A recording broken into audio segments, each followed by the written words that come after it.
Hi, everybody. I have some great news for all the women in the audience. Today's message is for all the men in the audience. Married, single, young, not so young, fathers, wannabe fathers, maybe scared you might be a father. Anyway, as men, I think we all have something in common. There's an underlying, often I think, overlooked component in our pursuit of success.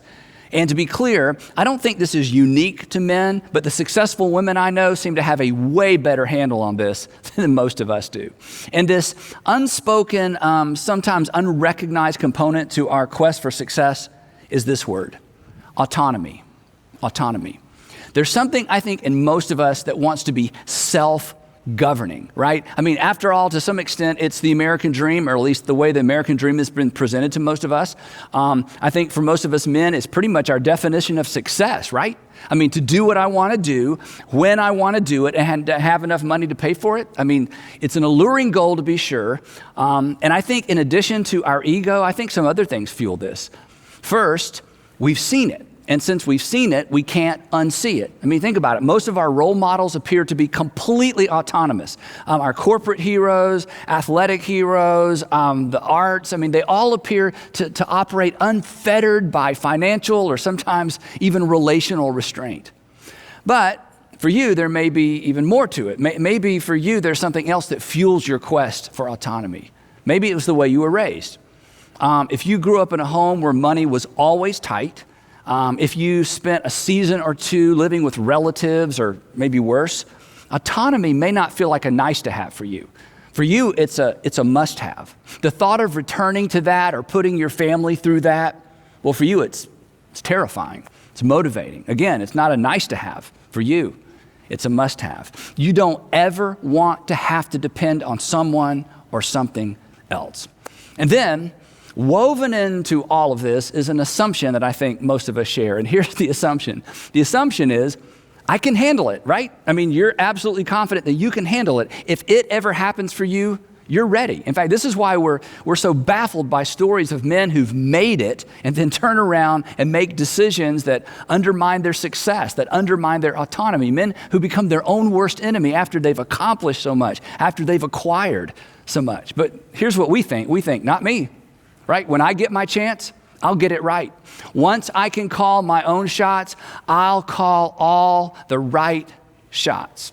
So, off we go. Time goes by. And for most of us, it doesn't happen fast enough. For most of us, it doesn't happen big enough. And when it doesn't happen big enough or fast enough, when it looks like it's not going to happen at all, it's not unusual for us to develop what I refer to as a low-grade anger. A low-grade anger. Anger that simmers just beneath the surface. We're constantly frustrated. We're constantly frustrated with just about everything and just about everybody. And this usually happens somewhere around 40 to 45 years old. And eventually it dawns on us, and this is why it happens. Eventually it dawns on us, I'm not there. I'm not even close to there. I'm not sure I'll ever get there. And in most cases, let's be honest, we've never even clearly defined where there even is. And on top of all that, since most of us aren't all that emotionally connected internally, we don't even recognize the source of this simmering frustration. Worse, we set our sights on the wrong source. Our disappointment with ourselves eventually spills out on the people who are closest to us. So, let me just put this out there. Men, if you aren't happy with your wife, your kids, your car, or your career path, it may be because you aren't happy with you. And the only way to move past this constant sense of frustration is to recognize that. And here's why I feel I can say that with confidence. Because you married her, you raised them, you bought it, and you chose it. Guys, when we get confused about the source of our disappointment, our discontentment, our frustration, our anger, we get lost. And what do most of us do when we get lost? We drive faster, and we generally drive faster in the wrong direction. This is why I think Don Henley and his co-writers got this exactly right all those years ago when they penned these lyrics. He had a home, love of a girl, but men get lost sometimes as years unfurl. Isn't that true? One day he crossed some line he didn't know he'd crossed, and he was too much in this world, but I guess it doesn't matter anymore. In a New York minute, just like that, everything can change. In a New York minute, things can get pretty strange. You've seen it. Perhaps you've stood at the edge of it. Perhaps you've stood at the edge of it and peered into it. Perhaps you're there right now, and you feel like I've read your mind. Perhaps you've grabbed a friend by the collar before he gave in to it. Let's be honest. There's a really fine line between free as you can possibly be and prison. There's a really fine line between as free as you can possibly be and addiction, a hole you can't climb out of on your own. The truth is, the quest for autonomy is dangerous. It's dangerous because it is an appetite that you can't fully or finally satisfy. It's a thirst that can't be quenched. And when you feed an appetite, what happens? It doesn't shrink. It grows. The more you get, the more you want. And nobody believes this, but it's true. Autonomy is power, right? That's why we want it. It's power, and the more you have, the more you want. And power is generally intoxicating. And intoxicated people don't make good decisions. They don't listen. In fact, before long, they're surrounded by people who don't have anything helpful to say. Nobody with the courage to say no. Nobody with the courage to say, I think you need to rethink that. Nobody with the courage to say, I think you need to take a different approach. In the quest for autonomy, relationships become, you've seen this, you've been on the other side of this, in our quest for autonomy, relationships ultimately become a means to an end. Everybody is a potential customer. Everybody's a potential client. Everybody's a potential contact, right? Which leads to further isolation. And success just makes it worse. Before long, everybody around you is either getting a paycheck or they're related to you. And their honesty would be costly. So, when we accidentally or purposefully embrace this misguided approach to success and masculinity, at the end of the day, we're either frustrated because we aren't there, or we're disappointed and isolated when we get there. Now, quick story. When Israel's second king, we're all familiar with Israel's second king, King David, when King David was around 50 years old, he made a decision that would become his most famous decision as a king. Actually, I should say it this way. He made a decision that would become his most infamous decision as king. Of course, he didn't know it at the time, because when we make those decisions, we never know it at the time, right? By the time this story comes around, David had been king for about 20 years. He had multiple wives, as was the custom for kings. He had concubines, as was the custom for kings. He had enormous wealth and enormous power. Early on in his life, as you know, he had developed a reputation as a warrior. I mean, he is a man's man. He'd secured his legacy. He'd already secured his legacy. He was the king who secured the borders and established peace in Israel. But now he's in his 50s. He's not cute anymore, and he's not satisfied. And you know this story. One evening, he's roaming around on the palace roof overlooking the city. He sees his neighbor's wife bathing in what should have been the privacy of her home. And guys, let's be honest, this probably wasn't the first time he'd wandered over to that particular part of the roof to stare in that particular direction. On this night, however, he sends a servant to find out who she is. And this particular servant takes a really big risk. He actually attempts to wave David off from what would turn out to be the worst decision of his life. This would be the moment David would give anything to go back and relive. This was the decision he would give anything to go back and unmake.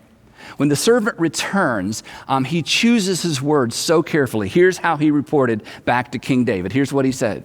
He said, she is Bathsheba, the daughter of Eliam. You know Eliam, she's not just a body, she's somebody's daughter. And not only that, she is the wife of Uriah, the Hittite. You know, honorable, brave Uriah. You fought beside him.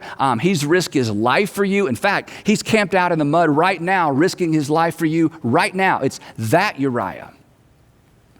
And that should have been enough to send David back inside. But, and you've seen this, powerful people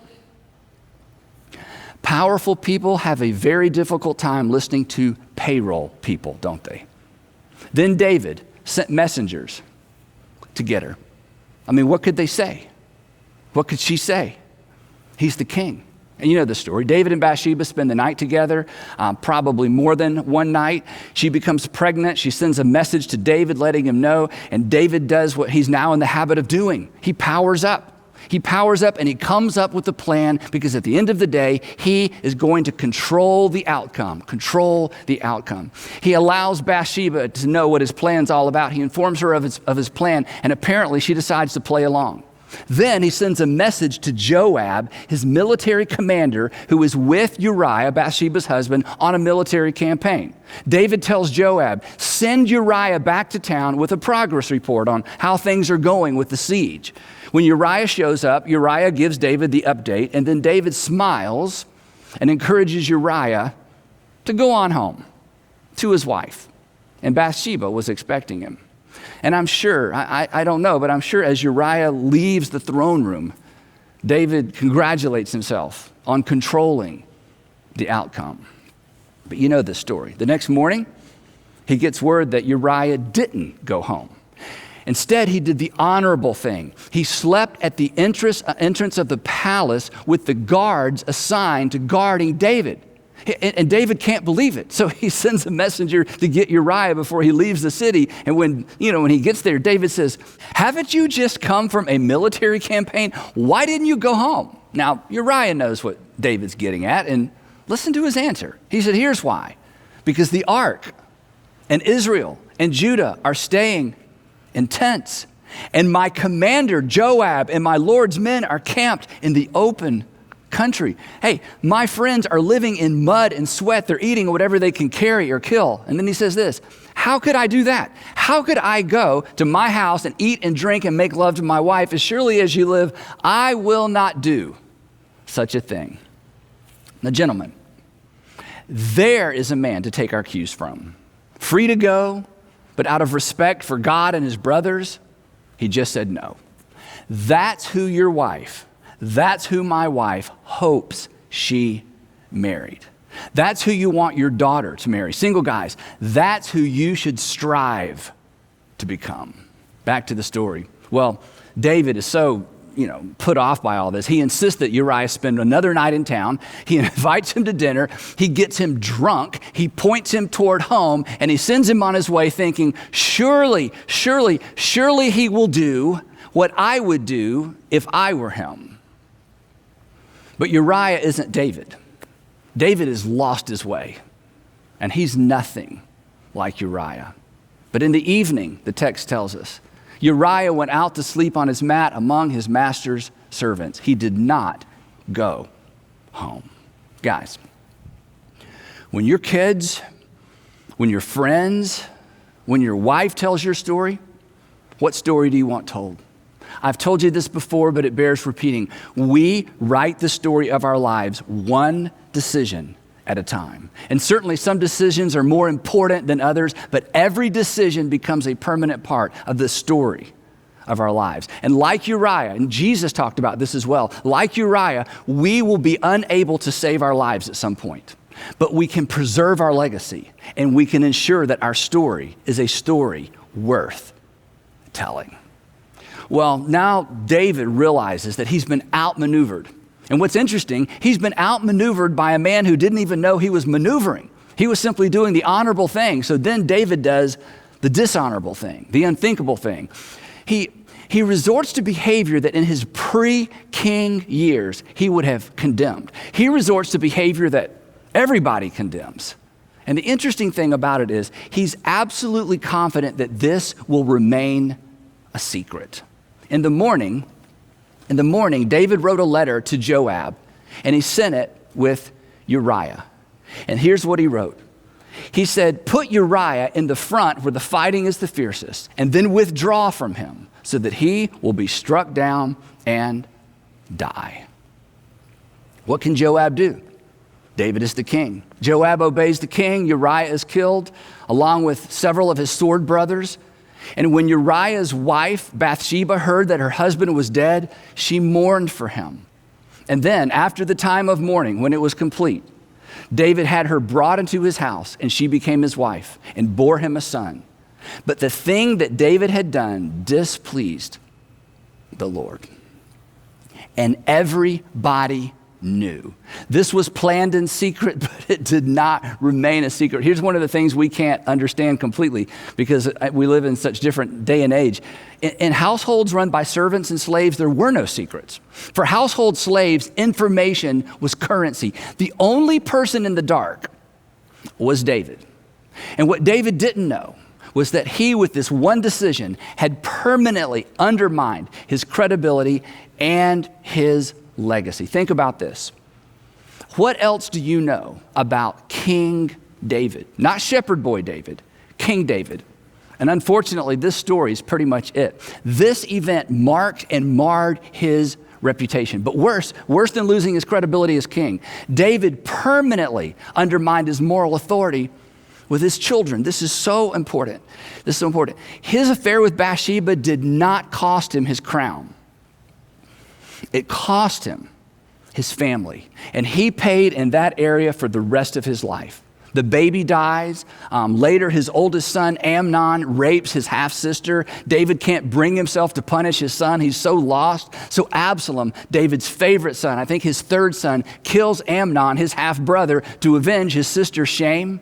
David does nothing once again. He refuses to reconcile or discipline Absalom. Absalom eventually raises an army and marches on the capital city. David is forced to abandon the city. He goes to war with his son. And then against David's instructions, Joab, his commander, slaughters Absalom. Now David's heart is broken again. His dreams for his son and for the kingdom can't come true. Everything else is in shambles. He maintains the crown. But the things that were most important to David, they're gone. And they can't be retrieved. In a New York minute, everything changed. In a New York minute, things can get, come on guys, they can get pretty strange. But the New York minute in David's story wasn't the whole story. It's never the whole story, is it? There's always a backstory. There's always more to the story. And if you've read this story, you may remember how this entire debacle begins. I skipped that part. It begins like this. In the spring, at the time when kings go off to war, when the weather is good and the crops are planted, David instead sent Joab out with the king's men and the whole Israelite army, his sword brothers, the men who knew him best, the men who rose to power with him, the men who had hidden with him in caves during the days of King Saul, the men who had access to him, the men who knew him before he was king. But David remained in Jerusalem, alone and isolated. I'll let the little people fight. I'm king. I'm entitled. David got in trouble. This is so important. David got in trouble when he isolated himself from the community of men to whom he was most accessible, the king's men. And in his attempt to control outcomes, maintain his autonomy, he paid in the area, he paid in the area where no one can control outcomes. He paid in the area of his family. Gentlemen, autonomy is a myth. It's a trap. It is an unworthy goal. You may or may not be familiar with the name Albert Speer. Albert Speer was Adolf Hitler's architect. Most people don't know this, but Adolf Hitler had a dream to create a Berlin that rivaled the beauty and the elegance of Paris. The interesting thing was when he had this dream, he'd never even been to Paris. Hitler actually kept a scale model of his future Berlin in his study. Hitler didn't trust many people, but he trusted Albert Speer, and eventually he appointed him as the Minister of Armaments and War Production. He was at Hitler's side throughout his rise to power. After the war, Albert Speer stood trial in Nuremberg for war crimes. He spent about 20 years in prison. He was released in the late 60s, and he died around 1981. But his memoirs were published under the title Inside the Third Reich. Now, every book I'd ever read related to the Second World War quoted Albert Speer. So they quoted him as a source. So several years ago, I sat down and I actually read his book.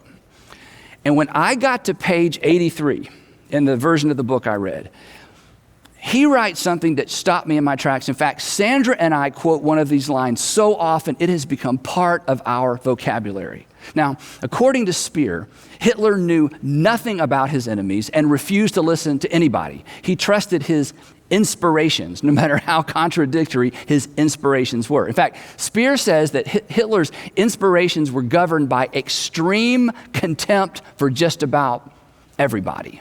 But here's the section that serves as a constant reminder to me to resist the lure of autonomy and to resist the lure of entitlement. Here's what he writes. He says, there is a special trap for every holder of power, whether the director of a company, the head of a state, or the ruler of a dictatorship. His favor, the leader's favor, is so desirable to his subordinates that they will sue for it by every means possible. As a result, servility becomes endemic among his entourage who compete amongst themselves in their show of devotion. And then listen to this next part. Here's what happens as a result. This, in turn, exercises a sway upon the ruler who becomes corrupted in his turn. And then here is his observation, having watched this happen right before his very eyes. He says the key to the quality of the man in power is how he reacts to this situation. I have observed a number of industrialists and military men who knew how to fend off this danger. And then here's the statement that just stopped me in my tracks. Hitler himself put up no visible resistance to the evolution of a court. Gentlemen, regardless of how old you are, regardless of what season of life you're in, regardless of how much life you had ahead of you, resist the evolution of a court.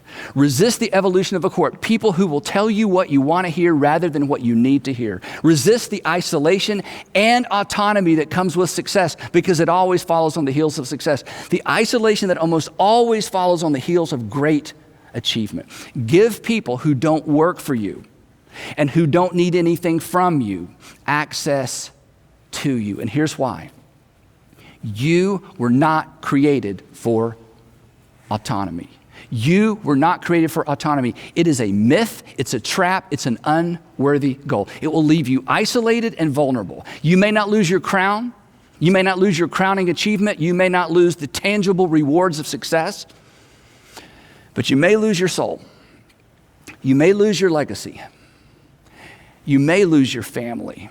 You were not created for autonomy. You were created for community. And if you're a Jesus follower, you're part of a body. And when a body part goes rogue, what do? We diagnose that as a disease, and we either cure it or we remove it. Autonomy is an appetite that cannot be fully and finally satisfied. It is a thirst that cannot be quenched. So, if God sees fit to make you a king, if God sees fit to make you a king in the realm of industry, marketplace, academia, arts, athletics, so be it. But when that day comes, keep those who knew you before and know you best close. They are not impressed, but they are oh so important. And in the springtime, when the kings go to war, suit up and go with them. You were not made for autonomy. You were created for community. And if you embrace that, you will survive and you will thrive and you will have a story worth telling. A story your friends, your children, your wife, and perhaps your grandchildren will be proud to tell. I'd love to pray for us, guys. Heavenly Father, easy to talk about, difficult to embrace. Please give all of us wisdom to know what to do with what we just heard. I pray that we would be like Uriahs, that we would be men of extraordinary self-control, men who are honorable, who are known for our honor. So Father, however this lands with us, give us wisdom to know what to do, wisdom to know what to change, and give us the courage to embrace community. And I pray all of that in Jesus' name, amen.